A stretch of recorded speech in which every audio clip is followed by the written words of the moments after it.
దేశ రక్షణలో వీరమరణం పొందిన జవాను వీరం మురళీ నాయక్ అంతిమ యాత్ర కాసేపట్లో ప్రారంభం కానుంది. ఆయనకు సైనిక లాంఛనాలతో అంత్యక్రియలు నిర్వహించనున్నారు. దేశం కోసం ప్రాణ త్యాగం చేసిన వీర జవాన్ మురళీ నాయక్ చివరిసారి నివాళులర్పించేందుకు ప్రజలు పెద్ద సంఖ్యలో తరలివస్తున్నారు. కాగా మురళీ నాయక్ పార్థివ దేహానికి ఏపీ ఉప ముఖ్యమంత్రి పవన్ కళ్యాణ్, మంత్రులు నారా లోకేష్, వంగలపూడి అనిత, అనగాని సత్యప్రసాద్, సవిత, సత్యకుమార్ నివాళులర్పించారు.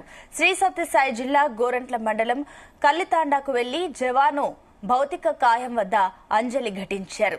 ఇక మురళీనాయక్ తల్లిదండ్రులను ఓదార్చారు. జవాను పార్థివ దేహం వద్ద నివాళులర్పించిన అనంతరం ఆయన సెల్యూట్ చేశారు. కుటుంబానికి ప్రభుత్వం అన్ని విధాలుగా అండగా ఉంటుందని పవన్ కళ్యాణ్, లోకేష్ భరోసా ఇచ్చారు.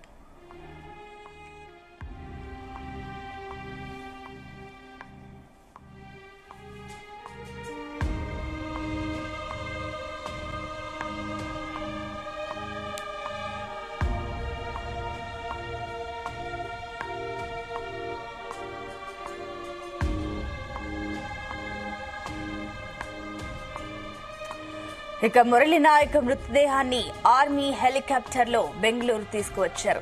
ఇక అక్కడి మంత్రి సవిత రిసీవ్ చేసుకుని రోడ్డు మార్గాన శ్రీ సత్యసాయి జిల్లా గోరంట్ల మండలం కల్లితాండాకు రాత్రి తరలించారు. మురళీ నాయక్ అమర్ రహే అంటూ అడుగడుగున జనాలు నీరాజనాలు పలికారు. ఇక ప్రతి గ్రామంలోనూ ప్రజలు పెద్ద సంఖ్యలో రోడ్డుపైకి వచ్చి మురళీ నాయక్ ర్యాలీలో పాల్గొన్నారు.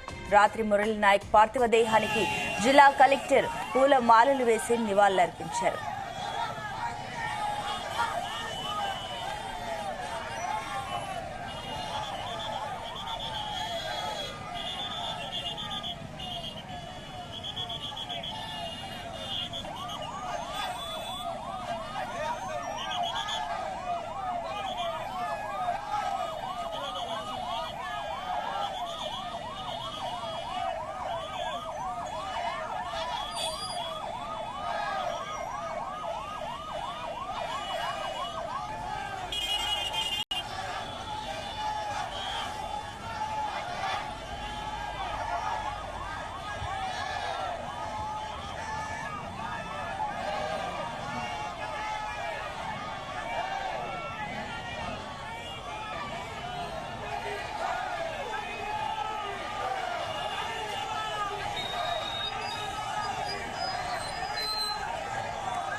దేశ రక్షణలో వీరమరణం పొందిన జవాను మురళీ నాయక్ అంతిమ యాత్ర కాసేపట్లో ప్రారంభం కానుంది. ఆయనకు సైనిక లాంఛనాలతో అంత్యక్రియలు నిర్వహించనున్నారు. దేశం కోసం ప్రాణ త్యాగం చేసిన వీర జవాన్ మురళీ నాయక్ చివరిసారి నివాళులర్పించేందుకు ప్రజలు పెద్ద సంఖ్యలో తరలివస్తున్నారు. కాగా మురళీ నాయక్ పార్థివ దేహానికి ఏపీ ఉప ముఖ్యమంత్రి పవన్ కళ్యాణ్, మంత్రులు నారా లోకేష్, వంగలపూడి అనిత, అనగాని సత్యప్రసాద్, సవిత, సత్యకుమార్ నివాళులర్పించారు. శ్రీ సత్యసాయి జిల్లా గోరంట్ల మండలం కల్లితాండాకు వెళ్లి జవాను భౌతిక కాయం వద్ద అంజలి ఘటించారు. మురళీ నాయక్ తల్లిదండ్రులను ఓదార్చారు. జవాను పార్థివ దేహం దగ్గర నివాళులర్పించిన అనంతరం ఆయన సెల్యూట్ చేశారు. కుటుంబానికి ప్రభుత్వం అన్ని విధాలుగా అండగా ఉంటుందని పవన్ కళ్యాణ్, లోకేష్ భరోసా ఇచ్చారు.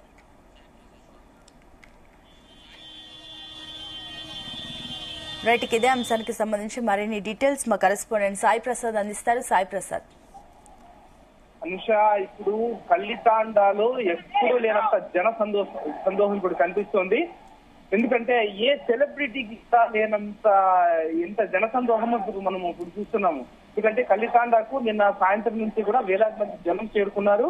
ఎప్పుడైతే కల్లితాండాకు చెందిన మురళీ నాయక్ పాక్ భారత్ మధ్య జరిగిన యుద్ధంలో భీకర పోరులో వీర మరణం పొందాడని తెలుసుకున్న వెంటనే కూడా మొత్తం భారతదేశం అంతటా కూడా స్పందించింది. ముఖ్యంగా మురళీ నాయక్ ఘన నివాళులు అర్పించింది. ఈ నేపథ్యంలోనే మురళీ నాయక్ ను కడసారి చూడడానికి, ఆయన మొహాన్ని కడసారి చూసి ఆయనకు నివాళులు అర్పించడానికి వేలాదిగా మొత్తం ఈ అనంతపురం జిల్లా వ్యాప్తంగానే కాకుండా ఇతర ప్రాంతాల నుంచి కూడా ఇక్కడికి తరలి వచ్చారు. బెంగళూరు తదితర ప్రాంతాల నుంచి కూడా ఇక్కడికి మురళీ నాయక్ చివరి అంతిమ యాత్రలో పాల్గొనడానికి కూడా తరలి వచ్చారు. మనం ప్రస్తుతం అంతిమ యాత్రలో ఉన్నాం. మనము మురళీ నాయక్ అంతిమ యాత్రలో నిన్న బెంగళూరుకి ఎప్పుడైతే మురళీ నాయక్ మృతదేహం వచ్చిందో అప్పటి నుంచి కూడా మంత్రి సవిత ప్రత్యేక శ్రద్ధ తీసుకొని అక్కడి నుంచి బెంగళూరు విమానాశ్రయం నుంచి ప్రత్యేకంగా అధికారిక లాంఛనాలతో ఆమె భారీగా ర్యాలీతో ఇక్కడ కలితాండకు కూడా మురళీ నాయక్ పార్థివ దేహాన్ని కూడా తీసుకురావడం జరిగింది.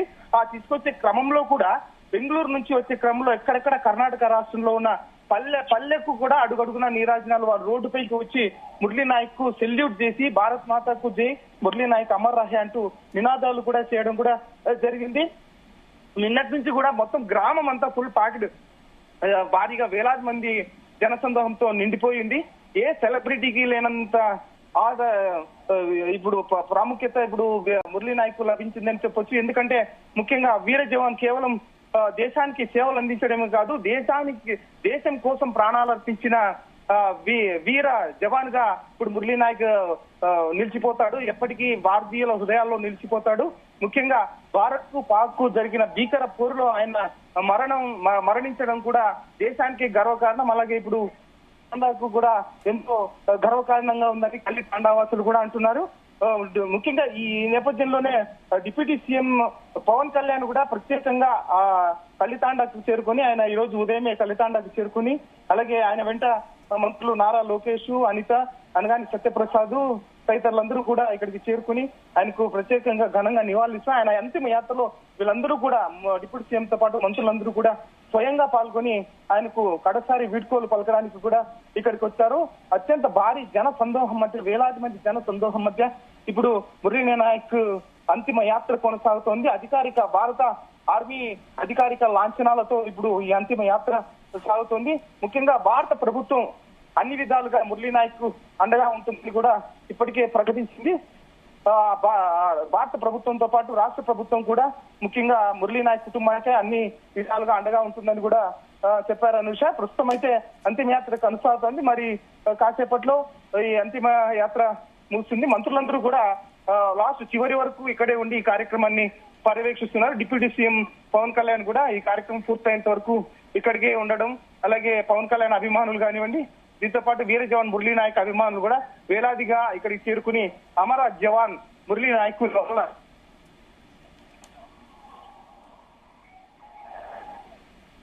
Right Sai Prasad, thank you.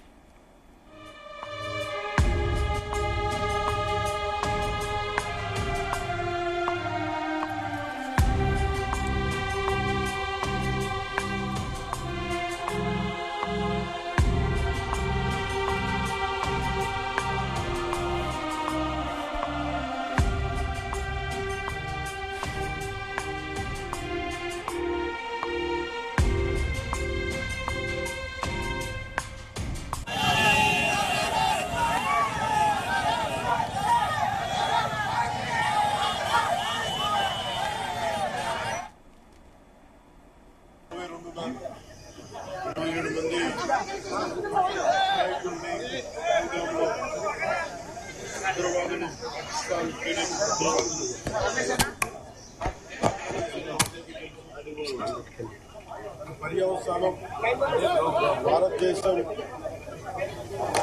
Pakistan కి అండగా ఉన్న ఈ టెర్రరిస్ట్ క్యాంపుల మీద దాడులు చేయడం, స్ట్రైక్స్ చేయడం జరిగింది. వారి ఉగ్రవాద శిబిరాలని ధ్వంసం చేయడం జరిగింది. దానికి కంటిన్యూటీగా యాక్షన్ పాకిస్తాన్ కూడా మనకి కాల్పులు జరపడం, సరిహద్దుల్లో ముఖ్యంగా 5 రాష్ట్రాల్లో చాలా తీవ్ర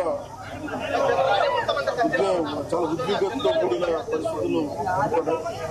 ఆ క్రమంలో మన ఆంధ్రప్రదేశ్ కు సంబంధించిన మురళీ నాయక్ కూడా అగ్నివీరుగా 2 సంవత్సరాలు 22లో వెళ్ళిన వ్యక్తి. తల్లిదండ్రులతో మాట్లాడుతూ ఉంటే ఒకటే చెప్పాను, నేను దేశం కోసమే పుట్టాను, దేశం కోసమే చనిపోతాను అనేది పదే పదే చెప్తా ఉన్నాడు. ఎందుకు నాయన మనకు ఆ ఉద్యోగాలను అంటున్నా కానీ నేనమ్మా నాకు రైల్వే ఉద్యోగం వచ్చినా రైల్వే ఉద్యోగానికి పోలేదు, కేవలం దేశం కోసం పనిచేస్తాను, నేను దేశం కోసం చచ్చిపోతాను కమిట్మెంట్ ఉన్న వ్యక్తి. కానీ దురదృష్టవశాత్తు చాలా చిన్న వయసులో 23 ఏళ్ల వయసులో తన ప్రాణాలని కోల్పోవాల్సి వచ్చింది. పదే పదే మొన్న కూడా ఏం చెప్పారంటే, నిజంగా ఉగ్రవాదుల తోటాలు కానీ సరిహద్దుల యుద్ధాలు కనుక జరిగితే దాని పర్యావసనం, దాని ప్రాణాలు మొత్తం సమస్త భారతంలో కనిపిస్తూనే ఉంటాయి, దాన్ని ఎక్కువ అవుతూనే ఉంటాయి. దానికి ఒక బలమైన ఉదాహరణ మురళీ నాయక్ గారి మరణం. చాలా చాలా బాధ కలిగించింది. 23 ఏళ్ల చిన్న వయసు. మన ఎవరు భారతదేశంలో ఎవరు యుద్ధం కావాలని కోరుకోలేదు.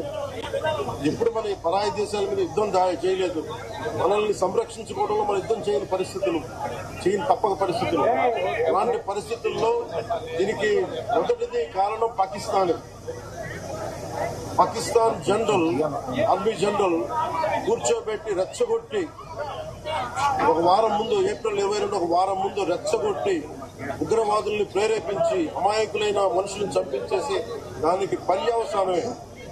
ఇక్కడ 47లో వాళ్ళు విడిపోయారు. వాళ్ళకి దాహం తీరల. 4 యుద్ధాలు చేశారు ఇప్పుడు దాకా, దాహం తీరల. ఇప్పటికీ అమాయకులను పట్టం పెట్టుకుంటా ఉన్నారు.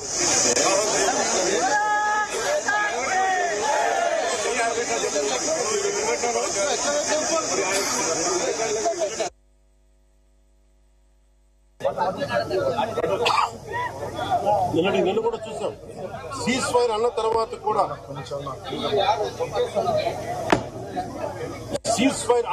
కూడా సీజ్ ఫైర్ ని వైలేట్ చేసిన ప్రభుత్వం. అక్కడ నిజంగా చెప్పాలంటే ఒక బనానా రిపబ్లిక్. దానికి ఎవరు మాస్టర్స్ తెలియదు పాకిస్తాన్.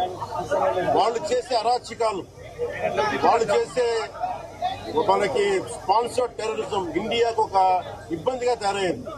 ఇది మన ముంబై దాడులు కావచ్చు, కశ్మీర్ లో ఎథ్నిక్ క్లెన్సింగ్ కావచ్చు, ఇది ఒక రిపీటెడ్ మన కోయంబత్తూర్ దాడులు కావచ్చు, పేలుళ్లు కావచ్చు, జామా మస్జిద్ పేలుళ్లు కావచ్చు, లేదా గతంలో జరిగిన మనకి గోకుల్ చాట్ పేలుళ్లు కావచ్చు, లుంబిని పార్క్ పేలుళ్లు కావచ్చు. ఇవన్నీ కూడా ఎక్కడో చోట దీనికి ఒక ముగింపు పలకాలి. దీనికి ఒక బలమైన గుణపాఠం చెప్పాలనేది నరేంద్ర మోదీ గారి అందరికీ ప్రజలందరూ కోరుకున్నారు. ఆయన దీనికి ఇప్పుడే సోదరులు గౌరవ మంత్రి ఐటీ అండ్ ఎడ్యుకేషన్ మినిస్టర్ వారు అనౌన్స్ చేశారు.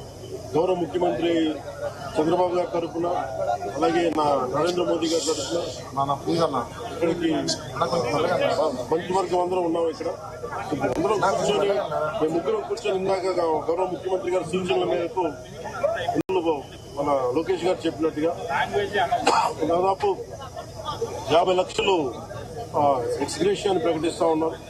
అలాగే ఒక 5 ఎకరాల పొలం అని కూడా తెలియజేశారు. అలాగే 300 గజాలు ఇంటి స్థలం అని కూడా అనౌన్స్ చేశారు. అలాగే ప్రభుత్వంలో వాళ్ళకి ఎవరికైనా సరే, వాళ్ళ నాన్నగారికి కానీ ఎవరికి కానీ ప్రభుత్వ ఉద్యోగం కూడా ఖచ్చితంగా ఇవ్వాలనేది కేబినెట్ లో ముందు పెట్టి నిర్ణయం తీసుకుంటాం. ఇవన్నీ కాకుండా నేను అదనంగా వ్యక్తిగతంగా నేను కూర్చోబెట్టి ప్రస్తుతం వరకు 25 లక్షల రూపాయలు మన కుటుంబానికి నా వ్యక్తిగతంగా నేను సాయం చేస్తానని తెలియజేసుకుని, ఇది ఇలాంటి పరిస్థితులు రాకూడదని కోరుకుంటాం. కానీ దురదృష్టవశాత్తు ఇలాంటివి జరిగినాయి. మనం అందరం ఇలాంటి పరిస్థితుల్లో భారతదేశ ప్రభుత్వానికి, ప్రధానమంత్రి గారికి, అగ్ర నాయకత్వానికి, ఆర్మీకి